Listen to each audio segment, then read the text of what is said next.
आज का जो प्रश्न है हमारा, इस 5 मिनट की जादुई क्लास में मोस्टली विद्यार्थी जिस कंसेप्ट को लेके कंफ्यूजन में रहते हैं, उन्हीं सारे कंफ्यूजन को 5 मिनट के अंदर दूर किया जाता है। और ये वो कंफ्यूजन होते हैं जिसमें अमूमन 90% स्टूडेंट जो है वो भ्रमित रहते हैं। ठीक है, तो प्रश्न आज का है, देव बाबा का वाहन क्या है।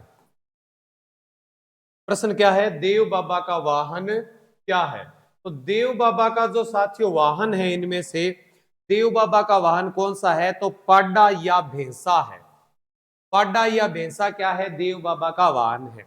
अब कई बार मोस्टली प्रश्न आता है कि फिर केसर कालमी किनका वाहन है, तो केसर कालमी लोक देवता पाबू जी का वाहन है। फिर आगे है किरीड़ काबरा, चारों ऑप्शन की चर्चा करते हैं। तो किरीड़ काबरा जो है वो मेहाजी मांगलिया का वाहन है, और सियार जो है, सियार हड़बू जी का वाहन है। किनका वाहन है, हड़बू जी का वाहन है। एक दो बात आप जरूरी जो आपको ध्यान में रखनी चाहिए वो ये है कि ये जो पाडा है, ये जो पाडा है या भैंसा कह लो इसको, पाडा या जो भैंसा है, ये वाहन कौन से देवता का है, तो ये तो हमने चर्चा कर ली कि ये देव बाबा का वाहन है। लेकिन पाड्डे की बलि देते हैं किसको प्रसन्न करने के लिए, मामदेव को प्रसन्न करने के लिए, जो बरसात के देवता है। किसके देवता है, बरसात के देवता है। पाडा शब्द सुनकर भील समुदाय के लोग क्या हो जाते हैं, प्रसन्न हो जाते हैं। कांडी शब्द को भील समाज में गाली माना जाता है।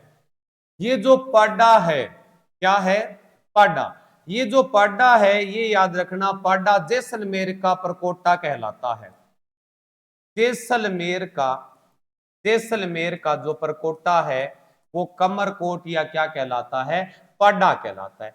पाड्डे की बहन पाडी होती है। कौन होती है, पाडी। पाड्डे की बहन कौन है, पाडी। तो पाडी से याद रखना जियो पाडी, कौन सी, लंदन की जियो पार्डी कंपनी ने जैसलमेर दुर्ग की मरम्मत करवाई। जैसलमेर की क्या करवाई थी, मरम्मत करवाई थी। जैसलमेर की मरम्मत जियो पार्डी कंपनी ने करवाई थी। पाड्डे की जो मम्मी होती है, पाड्डे की जो माता होती है वो होती है भैंस, और भैंस होती है काली।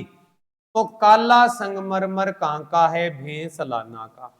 काला संगमरमर भैंस लाना जयपुर का। अब ये जो भैंस होती है, भैंस लाना के पास क्या है, झोटवाड़ा है। पाड्डे का पापा कौन होता है, भैंसा। झोटवाड़ा, झोटा कृषि औजार खींचने के काम आता है, तो झोटवाड़ा में कृषि औजारों की मंडी है। किसकी मंडी है, कृषि औजारों की। पाडा पाडी भैंस ये पूरी फैमिली है जो हम जियोग्राफी में पढ़ते हैं। इसके बाद में याद रखना, ये जो भैंस है इसका प्रजनन केंद्र है वल्लभ नगर में, और वल्लभ नगर हमारा कहाँ है, उदयपुर के अंदर है। और भैंस भैंस क्या खाती है, घास, और क्या देती है, दूध देती है और गोबर देती है।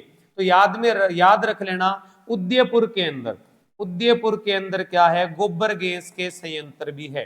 किसके, गोबर गैस का क्या लगा है, संयंत्र। कहां लगा है गोबर गैस का संयंत्र, उदयपुर के अंदर गोबर गैस के संयंत्र लगे हुए हैं। अब इसके बाद में याद रखना, भैंस घास खाती है, घास हरी होती है, और हरे पत्तों से बीड़ी बनती है। हरे पत्तों से बीड़ी बनती है। तो आप याद रखना, उदयपुर में एक महिला रो रही थी। उदयपुर में एक महिला रो रही थी क्योंकि उसके पास में मंडल नहीं था। बीड़ियों का क्या नहीं था, मंडल नहीं था।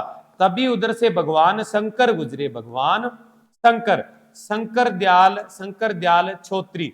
ठीक है, तो भगवान शंकर गुजरे और शंकर भगवान ने महिला को रुपए दिए 19, और ये कहा कि बंडल लिया 35 बीड़ी वाला। तो याद रखना, उदयपुर में महिला मंडल की स्थापना 1935 में किसने की थी, शंकर दयाल ने की थी। तो ये हमारे जो भैंस से संबंधित जितने भी फैक्ट्स है वो मैंने आपको कंप्लीट करवाए, आप स्क्रीनशॉट ले सकते हो। और अभी हमारे ओम चिंतामणि के जो ऐप है उसके ऊपर मात्र 221 है क्या, हाँ, मात्र 321 में रीट का कोर्स जो है ऑफर चल रहा है। वहां जाके आप इस प्रकार की डिटेल में जानकारी है वो प्राप्त कर सकते हो और अपना सिलेक्शन सुनिश्चित कर सकते हो। Thank you, tata, bye bye.